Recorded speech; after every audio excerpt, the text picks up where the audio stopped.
Your brain feels like a browser with 50 tabs open. You just finished 8 hours of executing perfectly for somebody else's bottom line. Now you're home. The laptop is right there. This was the night everything was supposed to change. But you're scrolling again. You're not lazy. You're disciplined enough to hold a job and finish a degree, but because you're using a work system for a tired brain, you freeze. You aren't broken, you just don't have a protocol for when the lights go out. Stop waiting for a spark of motivation. Motivation is for people who didn't just work an 8-hour shift. Therefore, we aren't going to try harder. We're going to install a 5-step execution protocol designed for the exhausted. No willpower required. Step 1 starts in 10 seconds. Step 1. The threat detection filter. Your brain is a home security system.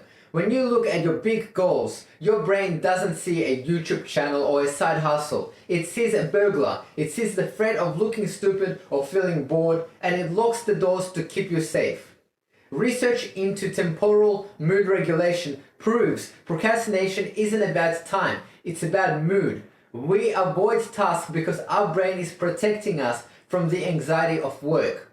I have a mechanical engineering degree. I can solve thermodynamics, but for 2 years I couldn't solve the problem of operating a camera. I thought I was lazy. I wasn't. I was just overprotected by my own brain. So tonight's task is to identify your own burglar. Name the emotion. Are you scared of a bad result, or are you just bored?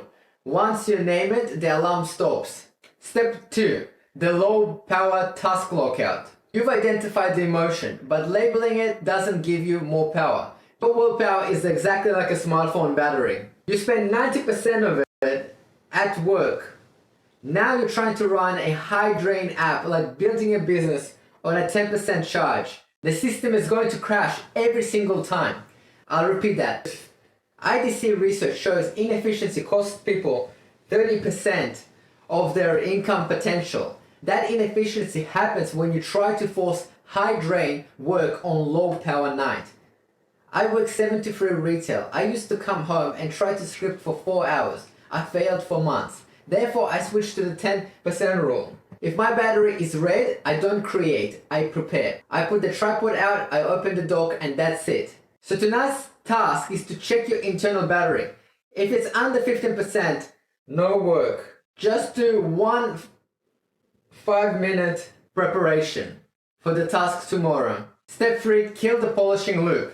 You have the energy to start, but you'll immediately get stuck trying to make it perfect. It's like waiting for every traffic light in the city to turn green before you leave your driveway. You'll never leave. You have to be willing to drive through some yellows. A study by Fry and Debit found perfectionism predicts earlier mortality. It's not just stalling your career. The stress of perfect is literally taxing your lifespan. Let's get real for a second. Which one of these is actually stopping you tonight? Is it the emotional shield, or is it the polishing loop of perfectionism? Drop a comment with your specific bottleneck. I'm going to go through and give you a decision rule for the top 3. So tonight's task is to pick one thing you've been refining for over a week and ship it at 70%. Step 4, the 60-second verdict. You're moving now, but you're going to hit a wall of micro decisions. What font? What title? What color? This is decision fatigue. You need to stop being a debate team and start being a judge. Analysis paralysis reduces your effective IQ by 10 points. Overthinking literally makes you dumber while you're doing it. I was doing engineering. I followed protocols, but at home I spent 2 hours on a thumbnail. I had to build a gavel. If the choice won't matter in a year, I give it 60 seconds. Then the gavel hits. Done. Moving on. So tonight's task is to flip a coin on a decision you've been researching for more than 20 minutes. The act of moving is more valuable than the right choice. Step 5. The 2-minute momentum pull. Pushing a stalled car is miserable for the first 3 feet. But once the wheels start turning, momentum takes over.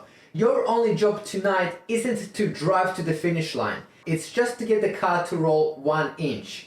The brain's resistance to a task drops by 80% once you've been doing it for just 120 seconds. Listen, I can deadlift 195 kilos. I'm a physically disciplined person, but some nights I can't even lift my laptop lid. When that happens, I don't commit to a work session. I commit to 2 minutes. That's it. So tonight's task is to set a timer for 2 minutes. Do the task. When the timer goes off, you are legally allowed to quit and go back to the couch. You won't, but you're allowed to.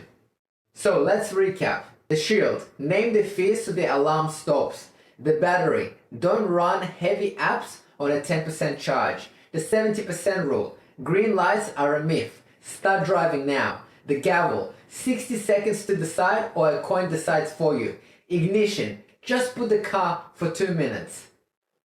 I'm not a lifestyle guru. I'm a guy with an engineering degree who works a 7 to 3 shift.